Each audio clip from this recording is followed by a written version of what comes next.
Bonsoir à tous, bienvenue dans votre JTM en direct sur KTV. Nous sommes le lundi 28 janvier et à la une de cette édition, les chiffres de la lutte contre la délinquance et l'immigration clandestine ont été rendus publics ce matin. L'occasion de revenir non seulement sur les données recensées sur le dernier trimestre 2018, mais aussi sur l'année dans son ensemble. Une délinquance générale marquée par une baisse de 8,8% par rapport à l'année 2017. Cette évolution positive n'est cependant pas constatée en ce qui concerne la lutte contre l'immigration clandestine qui, en raison des difficultés rencontrées au cours de l'année, recense une importante baisse en termes d'éloignement et d'interception de Kwassa. Marion Tellier nous en dit plus.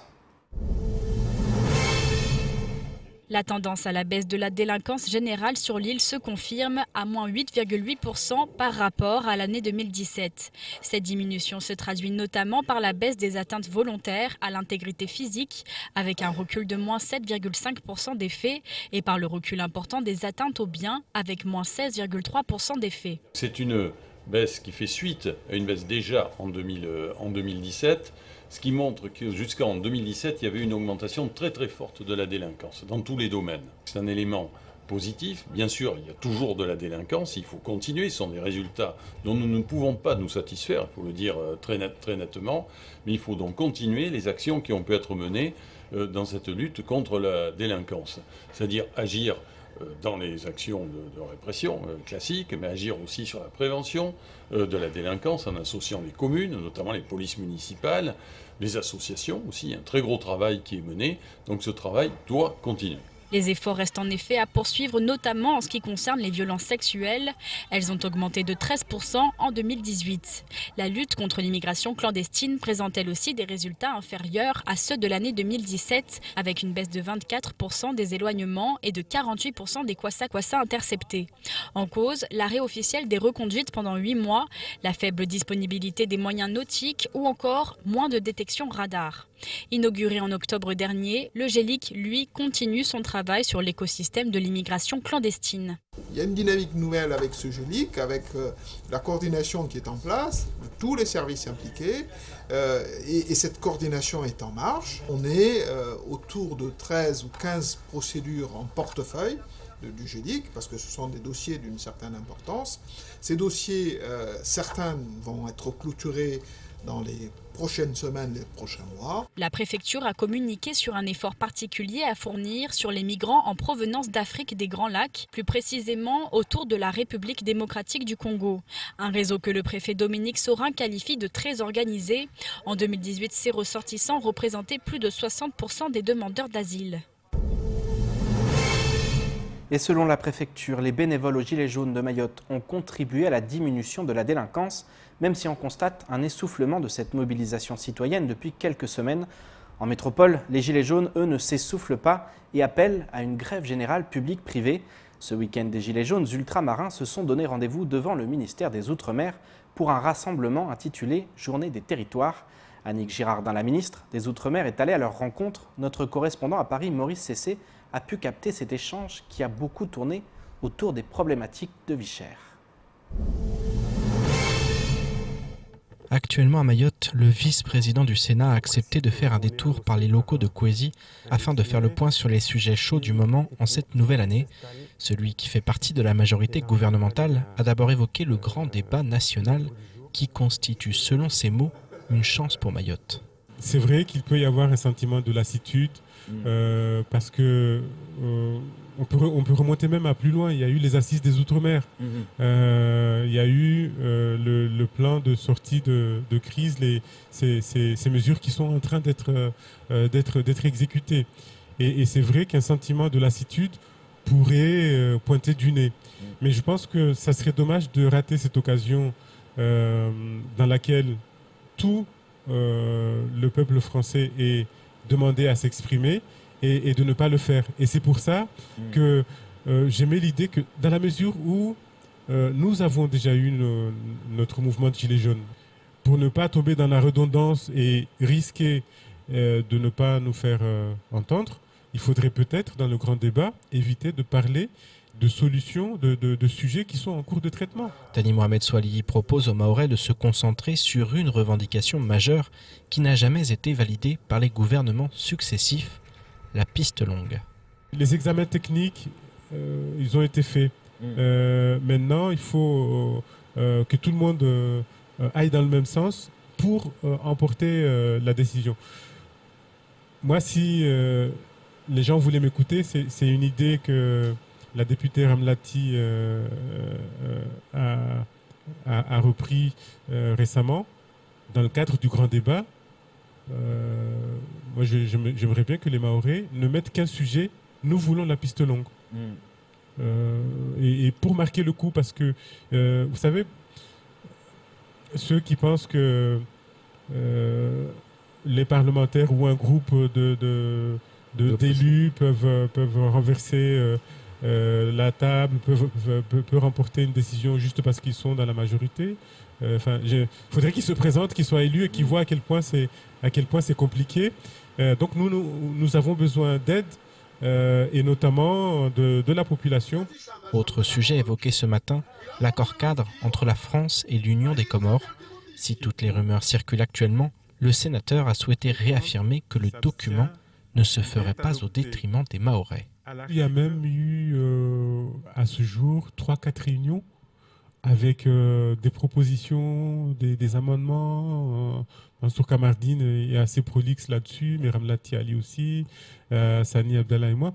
Et on est arrivé à un degré de confiance tel que moi, en étant à Mayotte, alors qu'il y a une réunion au Quai d'Orsay en ce moment, mais je ne m'inquiète pas du tout, parce que le conseil départemental aussi est impliqué, mais n'a pas toujours la possibilité de se déplacer. C'est des réunions qui se décident quasiment du jour au lendemain. Mais n'importe lequel de mes collègues qui s'occupe de cette question, je sais qu'il ne prendra pas une position contre les intérêts de Mayotte. Et en cas de doute, il reportera la réunion pour permettre à tout le monde de se concerter.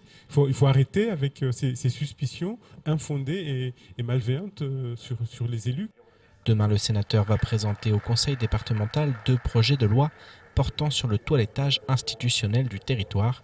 Une commission composée d'inspecteurs est attendue prochainement à Mayotte afin d'évaluer la pertinence de ces projets qui ne doivent en rien remettre en cause le statut du 101e département de France. Comme vous avez pu le constater, il s'agissait du sujet avec le sénateur Thani Mohamed Soilihi qui est revenu donc sur ce grand débat national, mais également sur le toilettage institutionnel ou encore la question de l'accord cadre entre la France et l'Union des Comores. Je vous propose donc dès maintenant de voir la rencontre entre les Gilets jaunes et la ministre des Outre-mer qui a eu lieu à Paris ce week-end. C'est tout de suite. Il nous faudrait une garantie du gouvernement que vraiment des choses soient mises en acte, enfin, pour qu'il y ait plus de pouvoir d'achat, une baisse des produits de première nécessité. Il faudrait enlever aussi la TVA, il faudrait essayer de penser peut-être à des gels de prix pour éviter justement que ça se répercute à la volonté de ceux qui les vendent et de façon à déjà pouvoir toucher l'ensemble des personnes, l'ensemble des citoyens qui sont aussi bien dans les dom-toms, aussi bien dans les îles et aussi bien sur nos territoires. Rassembler aujourd'hui, c'était de vouloir faire entendre la parole des Outre-mer. Je suis venue dialoguer avec eux. Ils ont aujourd'hui une manifestation. Je suis venue les inviter demain ou après-demain à échanger avec moi. Bien sûr, ce sera une délégation. Bien sûr, il faudra s'inscrire pour pouvoir effectivement participer à ces travaux qui dureront quelques heures et qui permettront peut-être d'expliquer davantage encore quelle est la politique du gouvernement, quelles sont les mesures qu'on a mis en place, comment le plan pauvreté, comment le plan santé peuvent effectivement se mettre en place dans les territoires d'outre-mer. C'est souvent une méconnaissance de ce qu'on met en place qui fait que les gens estiment qu'on ne va pas assez vite parce qu'ils ne voient pas. Un rassemblement contre le monopole d'Air Austral à Mayotte, le grand débat national qui prend forme à Chirongui ou encore le plan de prévention des risques naturels. Voilà ce qu'il faut retenir du reste de l'actualité locale. Place au bref de ce lundi 28 janvier avec au montage Leslie Vumenet. Vendredi dernier, la commune de Mtsamboro a accueilli la signature d'une convention de plan de prévention des risques naturels PPRN. En effet, l'île est soumise à 6 des 8 risques majeurs recensés sur le territoire national. Ces aléas sont les inondations, les mouvements de terrain, la sismicité, les cyclones, les tsunamis, ainsi que les feux de forêt. 92% du territoire est touché par un aléa risque naturel, dont 45% de niveau fort. Afin de protéger les populations et les biens, l'État élabore des plans de prévention des risques et engage des actions d'information et de sensibilisation auprès de la population mahoraise. Le préfet de Mayotte a confié à l'ADEAL le soin d'élaborer les dossiers et de mener la concertation avec les collectivités territoriales concernées. Ces PPR ont pour objectif d'améliorer la sécurité des personnes et de garantir la limitation des dommages, voire leur réduction. Il prévoit également des mesures de prévention, de protection et de sauvegarde sur les constructions existantes. Samboro est donc la première commune à souscrire à ce plan, mais cet engagement devrait en appeler d'autres. Le grand débat national, lancé par le président de la République, se met en place à Mayotte. 4 thèmes ont été choisis pour ce débat, à savoir la fiscalité et les dépenses publiques, l'organisation de l'État et des services publics, la transition écologique, ainsi que la démocratie et la citoyenneté. À Chirongui, ce débat qui va durer jusqu'au 15 mars est déjà lancé. 3 cahiers de doléances sont ainsi à la disposition de la population, à la mairie, au centre social de Mirereni et à la maison de la ville et de la vie associative de Port-Ouani. Par ailleurs, des réunions publiques auront lieu dans chaque village pour recueillir les propositions des habitants. Chaque réunion sera animée par un ou plusieurs élus référents les 21 et 22 février prochains. Ces réunions concernent les villages de Port-Ouani, Mirereni, Malamanim, Ramadoudou, Chirongui et enfin Timkoura. L'ensemble des contributions seront ensuite transmises au gouvernement par l'intermédiaire des parlementaires du département. Un appel au rassemblement vient d'être lancé sur les réseaux sociaux pour le samedi 9 février prochain. Sujet de cette gronde populaire, la situation de monopole dans le ciel du département. Les initiateurs de l'événement souhaitent une union de tous les Mahorais afin de demander à l'État, je cite, la fin du monopole d'Air Austral, la fin du monopole de Total avec la baisse des prix du carburant et la construction de la piste longue en urgence. Dans la description de l'événement, il est notamment possible de lire « Pour que notre voix soit entendue au niveau du gouvernement, nous devons être soudés et main dans la main ». Le samedi 9 février 2019, un seul mot, hashtag tous à l'aéroport. Soyez nombreux et faites partager au maximum. Près de 200 personnes ont déjà annoncé qu'elles participeraient à ce mouvement, tandis que plus de 600 se disent intéressés. Je me tourne désormais vers l'invité de la rédaction. Ce soir, nous accueillons Abdoul Doukaini. Il est secrétaire départemental adjoint de la Fédération Les Républicains de Mayotte. Abdoul, bonsoir. Bonsoir Pierre. Alors on va parler ensemble des élections européennes, mais avant ça, vous avez pu voir les chiffres de la délinquance. C'est une réussite pour le gouvernement actuel. Qu'est-ce que vous en pensez, vous? C'est une réussite selon vous? Alors, je ne sais pas si je dois parler d'une réussite ou d'un échec de la part du gouvernement. C'est vrai que je constate que depuis un certain nombre de temps, les reconduites à la frontière ont repris. Ça, on ne peut pas le nier, c'est une évidence. En même temps, ce que je constate, c'est que ceux qui ont été reconduits le matin sont de retour, reviennent le soir. Je ne sais pas si le gouvernement et le représentant du gouvernement ici, la personne du préfet, le sait ou fait mine de ne pas le savoir, mais en tout cas c'est une réalité. Nous le constations au quotidien. S'agissant de chiffres de délinquance, parce que c'était bien là votre question, là aussi il y a des interrogations, il y a des questions. On se pose beaucoup de questions parce que est-ce que ce sont les chiffres qui ont réellement baissé ou tout simplement parce que c'est la population qui s'en lasse un peu, qui se dit fatiguée d'aller déposer plainte et que derrière il n'y a pas de suite. Et sur le terrain, vous le constatez, vous êtes un homme politique, vous allez à la rencontre, vous avez l'impression ça a changé, il y a moins ce sentiment d'insécurité ou pas du tout? Alors, sur le terrain, ce que disent la population, ce que disent les gens, ce que disent le voisinage, c'est quoi? C'est que à quoi sert, ça sert à quoi d'aller déposer plainte? Après, c'est vrai, de manière générale, ce sentiment d'insécurité, les gens n'en parlent, enfin, ne le ressentent pas. Mais ça, la question, est-ce qu'aujourd'hui, ils n'en parlent pas parce qu'ils sont fatigués d'en parler, parce que derrière, il n'y a pas de résultat, derrière, il n'y a pas les sanctions qu'il faut pour décourager ces délinquants, pour décourager ces fauteurs de troubles, ou tout simplement parce que la population a réellement le sentiment qu'il y a des mesures concrètes qui sont prises pour enrayer ce phénomène.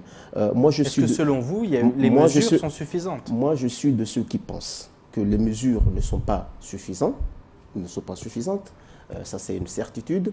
Je suis de ceux qui pensent également, parce que je le vis au quotidien, je vis à côté de cette population. J'entends leurs craintes, j'entends leurs témoignages qui nous disent, écoutez, le préfet nous donne le sentiment que la délinquance n'existe plus, qu'en tout cas, elle est en voie de disparition. Ben non, et pourtant, elle existe, elle est palpable, elle est là. Il suffit d'aller dans les quartiers, il suffit d'aller dans les villages, il suffit d'aller dans les communes, il suffit d'aller prendre le pouls dans la population, au sein même de cette population, et puis de remarquer concrètement que la délinquance y est toujours, la délinquance sévit toujours, mais que les gens, la population de manière générale, n'a plus envie d'aller déposer plainte. C'est vraiment le sentiment que j'ai aujourd'hui. Je ne nie pas les efforts qui sont faits, oui, je le disais tout à l'heure, oui, mais ces efforts-là ne sont pas suffisants. Il y a un autre sujet qui a été abordé tout à l'heure, c'est cette question du grand débat national. Est-ce que pour vous c'est une bonne chose et est-ce que Mayotte justement doit saisir cette occasion comme le demande le sénateur Thani Mohamed Soilihi? Alors oui, j'ai écouté avec beaucoup de plaisir le sénateur Thani ce matin sur vos ondes. Moi je pense que ce débat national c'est de la manipulation, pure et simple. Ce débat national, si vous voulez, c'est de la poudre aux yeux, tout simplement. Ce débat national, c'est une manœuvre, une grande manœuvre, faite, voulue, annoncée par le président de la République pour gagner du temps, tout simplement. Vous savez ce qu'il est en train de faire actuellement? C'est ce qu'il devrait faire avant.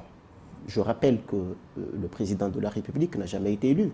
Il ne s'est jamais confronté, frotté, si vous voulez, à la population, c'est-à-dire aux urnes, directement au suffrage universel. Donc il ne sait pas ce que c'est qu'être élu. Il ne sait pas ce que c'est qu'un mandat politique. Il ne sait pas ce que c'est qu'un mandat politique. Donc toutes les erreurs qu'il a commises, qu'il a cumulées depuis le début de son mandat. Vous entendez par là que c'est son premier mandat, il n'a jamais été élu localement ou dans une région? Exactement. Mais aussi, si vous vous rappelez très bien, M. Pierre Bellucci, pendant la campagne présidentielle, tous les observateurs étaient unanimes pour dire que Emmanuel Macron n'a pas de programme. N'a pas de programme. Aujourd'hui, il en a un, il est en train de le mettre en place, c'est ce qui pose problème. Il est en train de chercher son programme.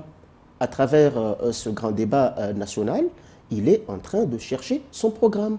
Ce qu'il devrait faire avant d'arriver à l'Élysée, il est en train de faire là actuellement. Donc, c'est ce que je disais tout à l'heure, il est en train de gagner du temps.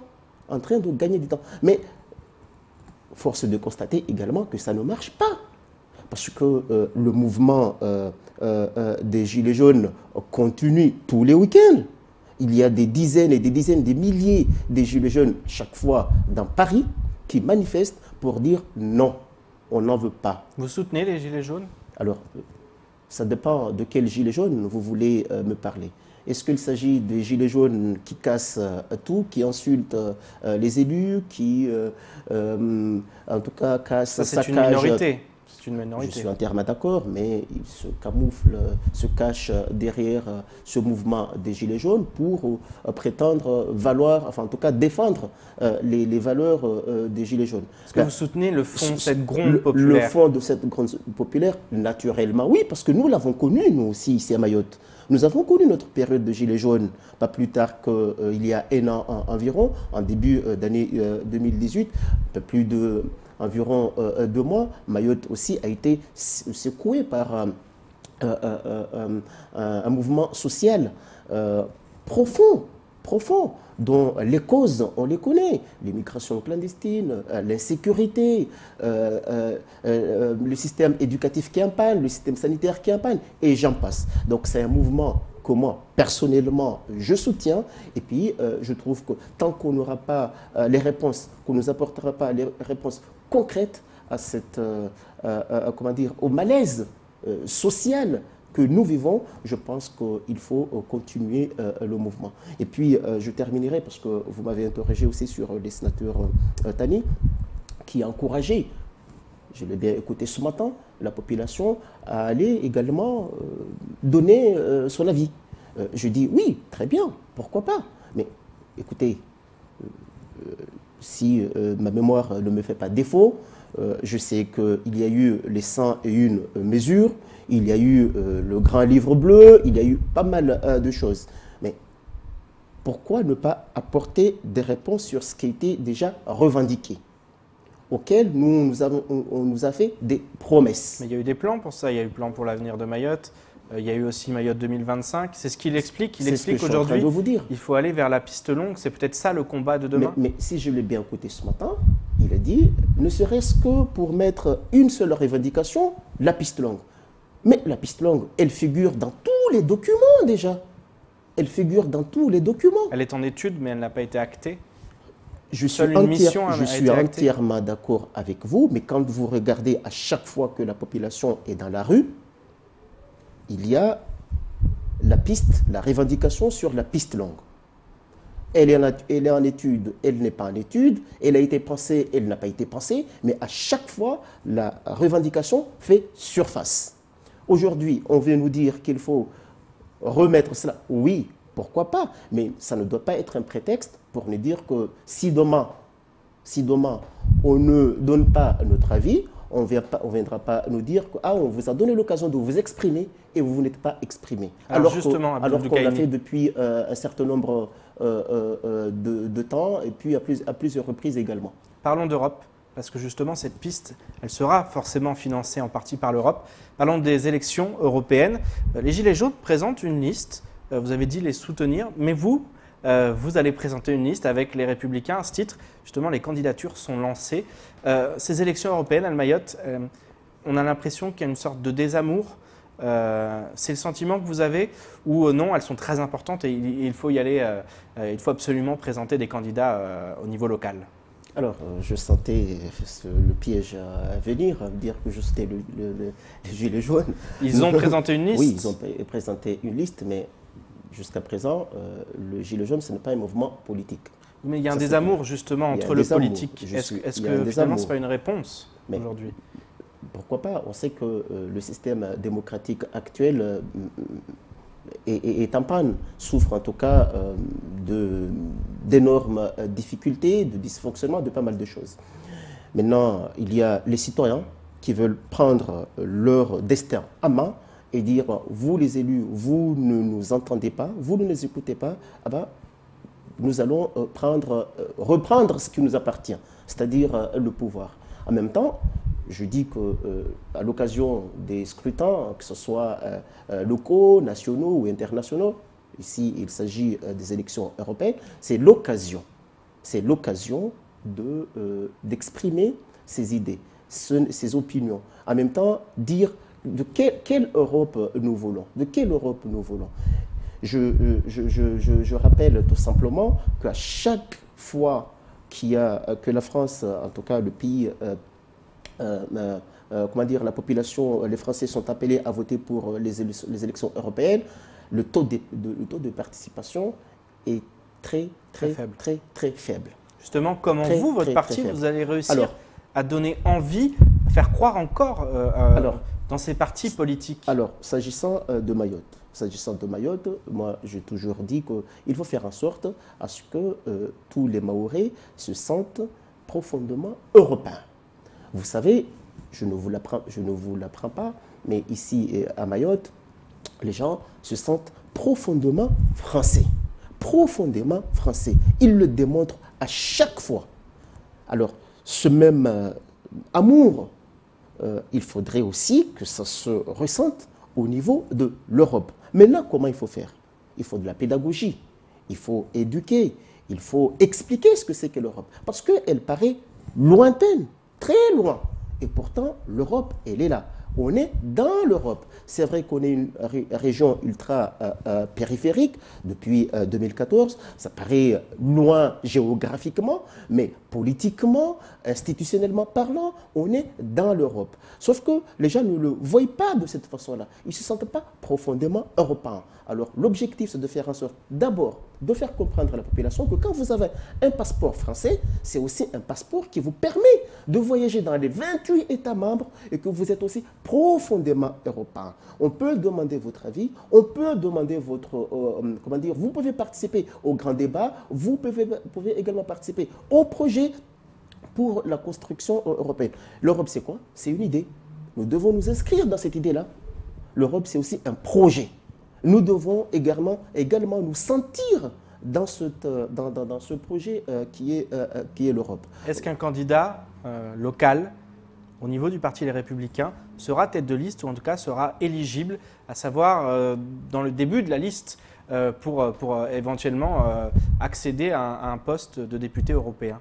Est-ce que ça, au niveau du parti, on le sait, il n'y aura pas de la place pour tous les départements, il n'y aura pas des candidats dans tous les départements. Est-ce que vous aurez un candidat à Mayotte au niveau du Parti Les Républicains? Alors, un candidat qui serait issu de Mayotte pour être éventuellement tête de liste, c'est un rêve, ça relève carrément de l'utopie.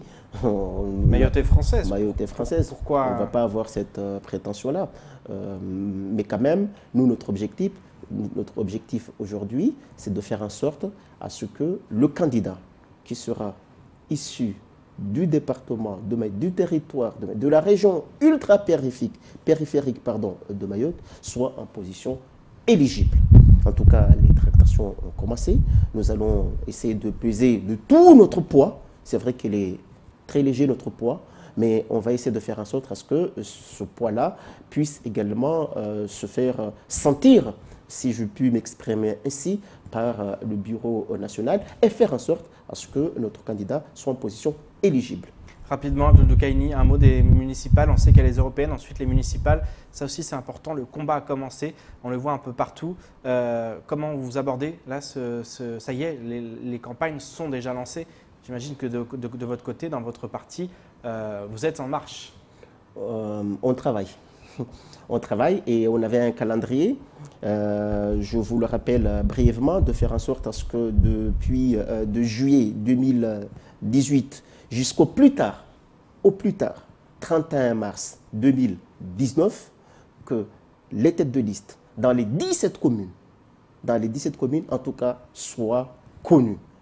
Les têtes de liste de notre formation politique. Aujourd'hui, ce soir, je peux vous dire de manière officielle que sur les 17 communes, nous avons déjà 9 têtes de liste connues. Ça montre un parti structuré, ça montre un parti organisé. En tout cas, nous sommes en ordre de bataille pour gagner les municipales de 2020. L'objectif, c'est de faire en sorte à ce que tous les candidats soient connus, un an avant l'échéance, c'est-à-dire mars 2020. Dernière question, vous répondez par oui ou non, vous serez candidat? Je ne serai pas candidat. Vous ne serez pas candidat. Merci beaucoup Abdoul Doukaini. On suivra de très près ces élections parce qu'effectivement elles sont importantes. Et puis aussi les municipales de 2020, ce sera un grand rendez-vous électoral pour Mayotte. Je vous en prie. Merci. Avant de clore ce journal, nous prenons la direction de la CCI où avait lieu à 14h30 une signature de convention entre le groupement des entreprises mahoraises des technologies et de l'information et de la communication et le vice-rectorat. Objectif fixer un cadre juridique autre partenariat entre le GEMTIC et l'institution pour permettre un développement du numérique sur le territoire. L'occasion également de lancer la première semaine du numérique à Mayotte qui se déroulera du 15 au 19 avril prochain. Au programme notamment 2 concours pour les lycéens et collégiens, la Web Cup et la Robo Cup. Plus d'informations dans ce sujet avec au montage Daniel Nderagakura. Le GEMTIC est le groupement des entreprises mahoraises des technologies de l'information et de la communication, un secteur en plein boom sur le territoire comme ailleurs. Désormais, le GEMTIC est lié avec le vice-rectorat dans le cadre d'une convention qui doit amener les jeunes vers ces technologies devenues indispensables dans notre quotidien. Parmi les missions, les diverses missions qu'on s'est fixées, il y en avait une qui consistait à promouvoir les métiers du numérique. Ça nous a amené à porter un événement qui est la Web Cup, qui est un concours de création de sites internet qu'on essaie de renouveler chaque année. Et on s'est rendu compte en fait que la majorité des participants finalement étaient des jeunes. Et donc c'est tout naturellement finalement qu'on a voulu travailler avec le vice-rectorat pour adresser directement en fait ces jeunes-là via des événements qui leur soient dédiés. Il faut savoir que la Web Cup en l'occurrence c'est un événement sur 48 heures avec une nuit blanche La Web Cup Junior donc, qui aura lieu en même temps que la RoboCup Junior sont des événements qui vont se passer en journée avec des formats qui sont plus adaptés à un public plus jeune. Le GEMTIC et le vice-rectorat souhaitent définir ensemble une stratégie de développement de l'usage du numérique pour les jeunes collégiens et lycéens sur le territoire. La convention vise également à organiser des actions de valorisation et de promotion des métiers du numérique. En clair, rapprocher le monde éducatif et le monde économique et favoriser l'orientation des jeunes vers ces métiers d'avenir. Alors, on a besoin que nos jeunes aillent dans des voies, dans des nouvelles voies, dans des métiers porteurs. Et sur le territoire mahorais, c'est un peu difficile de leur donner ce type de vocation. Donc l'objectif de cette convention, c'est de pouvoir mettre en place divers événements qui vont nous permettre de promouvoir tous ces métiers du numérique qui sont des métiers du futur. Le futur se prépare aujourd'hui et à l'heure où Mayotte manque encore cruellement d'ingénierie, le GEMTIC espère que cette démarche permettra de créer de nombreuses vocations localement. Il y a un vrai besoin de notre côté et nous ne sommes pas les seuls entre guillemets employeurs de compétences numériques. Aujourd'hui, on va avoir besoin de ces compétences dans tous les métiers, dans tous les emplois. L'idée, c'est vraiment de les sensibiliser pour qu'ils s'orientent, qu'ils connaissent un peu les différents débouchés, les différentes orientations, qu'ils les choisissent en connaissance de cause pour qu'on ait le plus rapidement les meilleures compétences sur place. Former les futurs génies du numérique, voilà un objectif poursuivi par cette convention. En attendant du 15 au 19 avril prochain, Mayotte va accueillir sa première semaine du numérique, une semaine qui s'annonce riche en événements que nous ne manquerons pas de suivre de très près. C'est ainsi que s'achève ce journal. Tout de suite, la suite de nos programmes. Pour ma part, je vous donne rendez-vous demain dès 19 h pour une nouvelle page d'actualité locale. Excellente soirée sur Kwesi.